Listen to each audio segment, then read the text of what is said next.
Welcome. Today we'll guide you step by step on how to cut thick store mats effortlessly.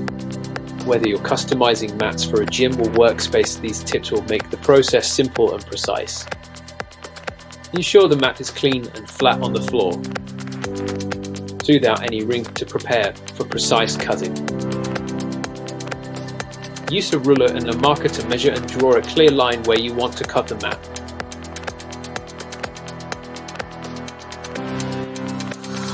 Saw the mat lightly along the drawn line using the utility knife. This ensures a clean and controlled cut later. Go over the line multiple times, applying more pressure with each pass until the knife cuts through the thick mat. Separate the two pieces and check the edges. Smooth them out if necessary for a professional finish. And that's it. Cutting thick store mats doesn't have to be daunting. With the right tools and technique, you can achieve clean and precise cuts every time. Don't forget to subscribe for more helpful DIY tips.